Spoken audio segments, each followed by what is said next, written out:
Trimbath, no. There's the siren. Collingwood win a Friday night classic.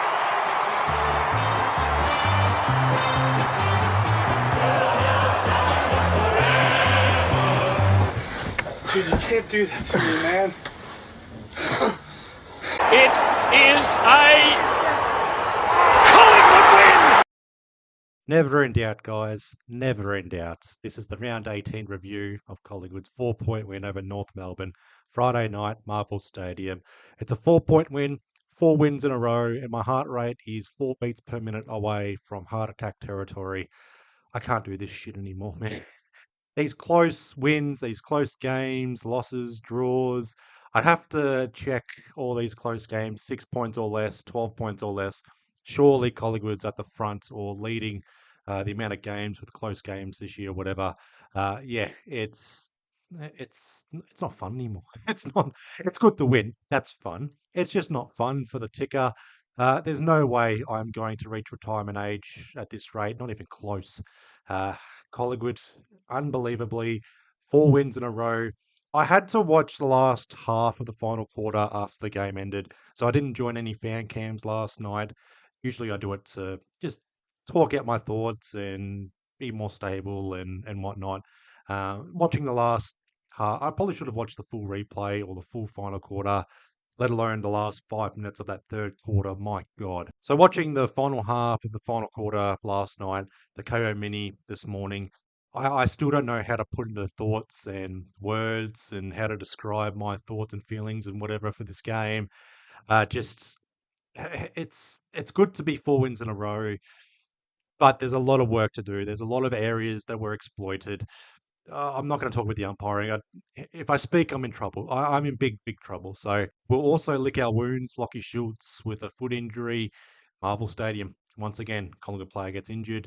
Jeremy Howe, battered and bruised, possible groin injury. He's got a set of balls on him. His testicles, man, are so huge. If they're ruptured, no surprise there. And a bit of sweat on Jack Crisp and Billy Frampton. Sling tackle, or not sling tackles, but Blamires out with concussion. That's a tackle. That was a perfect technique, that sort of tackle.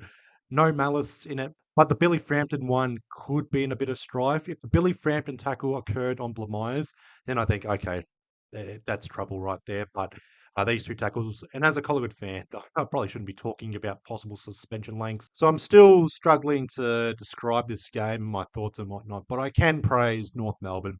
They're 8 wins, 9 losses. They came into this game with a point to prove. They were looking for their own statement win, their first Friday night game since 2019, a standalone Friday night game, pretty much outside of Good Friday, and that's typically Friday twilights. But North Melbourne, and I'm saying this as an opposition fan, a Collingwood fan who occasionally can watch North Melbourne games from time to time when I've got the time and availability to do so. But you guys have improved, North Melbourne. You may think, tangible results and improvements or whatever. I'm not even describing that properly, but 8 wins, 9 losses. You can only beat what's in front of you. You are beating what's in front of you. You almost got your statement win here against Collingwood. I'm hoping there's a win or 2, maybe 3, with the last 6 games left of the home and away season for North Melbourne. I think it's St Kilda next week. I would hate for North Melbourne to show up next week and not fire a shot. You've put up everything. You threw the kitchen sink at Collingwood here. You did so in 2024. You did so in 2022.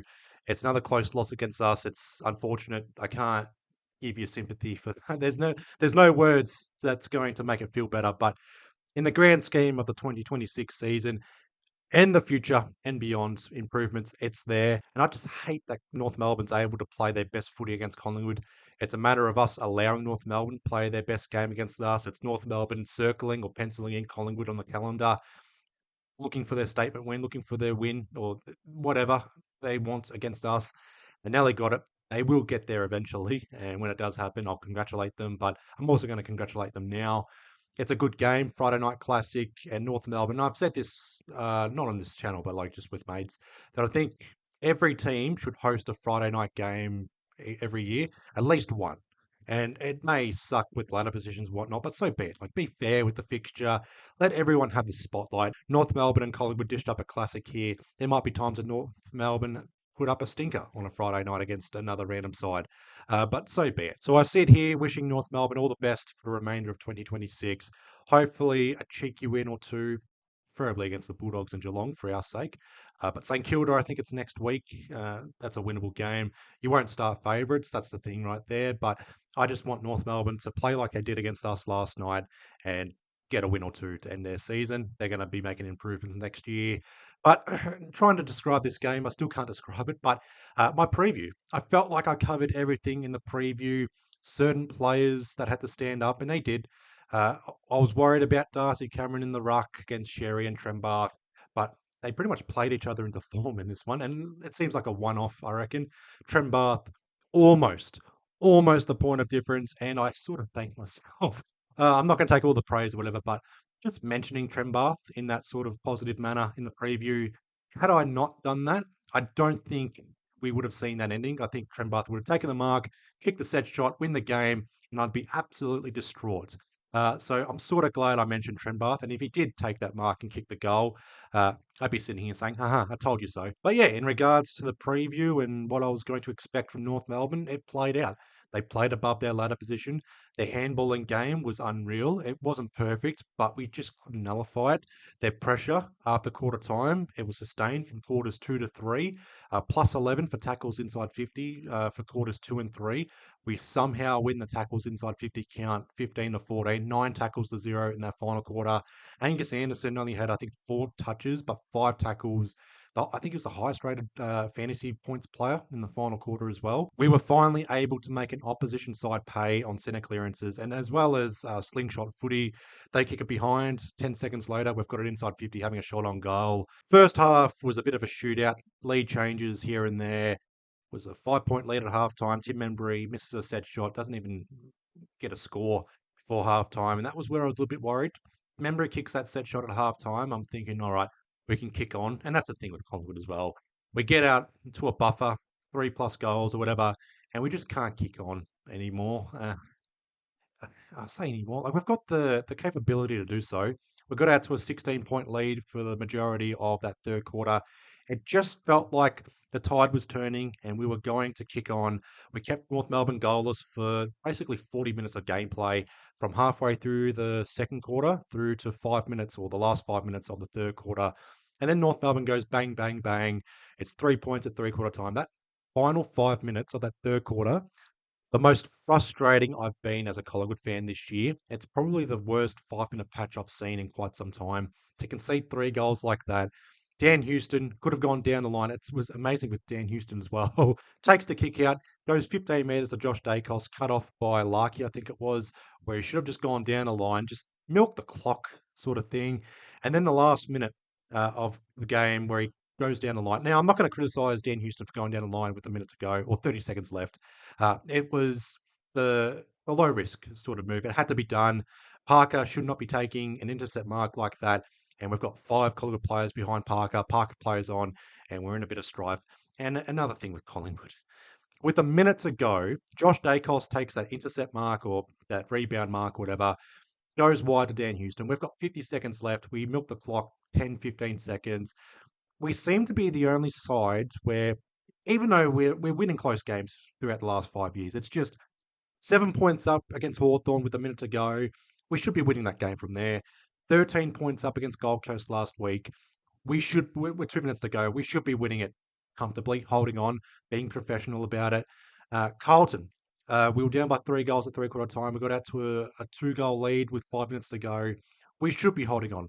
It should not be coming down to a Taylor Burns set shot after the siren to draw a game. It should not be coming down to a centre clearance from Gold Coast with 20 seconds left, even though Nick Dacos got the head-high free kick.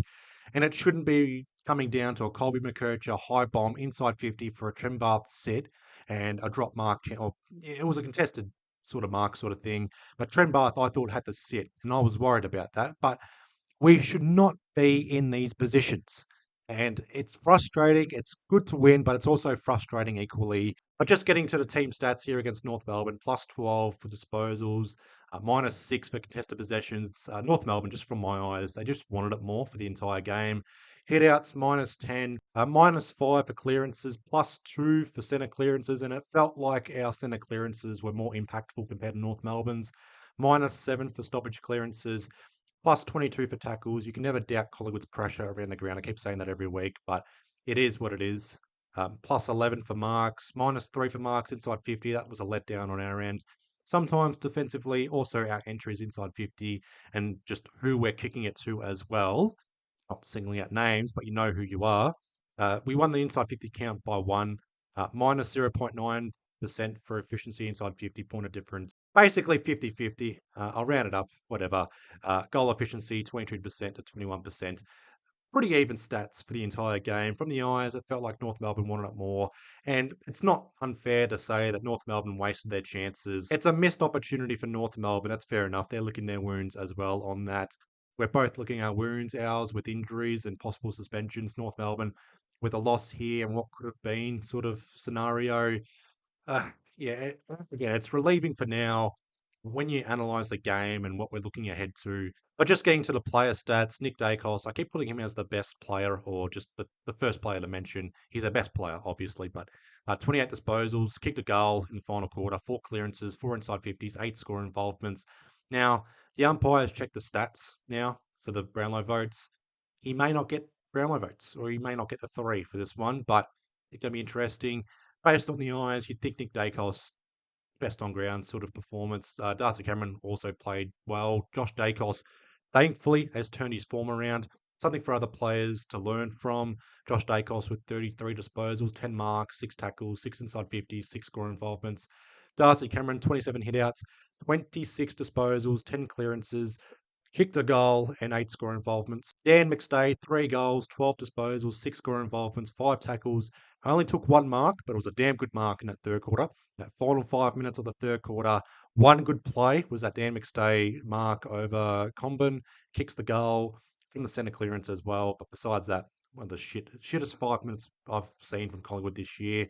Besides the Gold Coast first 5 minutes of the second quarter, but whatever. Tim Membry, 2 goals, kicked the winner. 11 disposals, 7 marks, 4 inside 50s, 4 score involvements. The King of Marvel, I had him down for at least 3 or 4 goals. Didn't happen, but I'll take his winning goal in the final quarter. It's a good trade off to have. Ed Allen playing on Luke Davies Uniac, 17 disposals, 11 tackles, 5 score involvements, 2 clearances. Not a hard tag, but more of a run with role. Steal to possessions pretty much. Jordan Ngoe, 29 disposals, only had 1 touch in the first quarter, 15 disposals in the second quarter, 29 disposals for the game. 5 clearances, 7 inside 50s, 5 score involvements. Didn't look as impactful, but a better performance here compared to last week. Lipinski, 19 disposals, 2 goals. Should have been a third goal in that final quarter. Fuck that goal umpire. 8 score involvements, 7 marks, 3 inside 50s.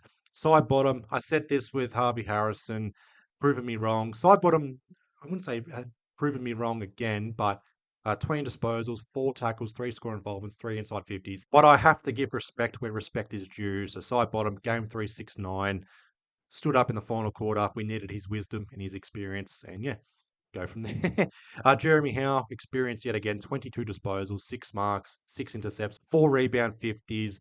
We'll find out with Jeremy Howe, Billy Frampton, Jack Crisp, Lockie Schultz, suspensions, injuries, updates, whatever. But if I had to summarize this game or compare it to another game, I'll do that. That makes it easy for me.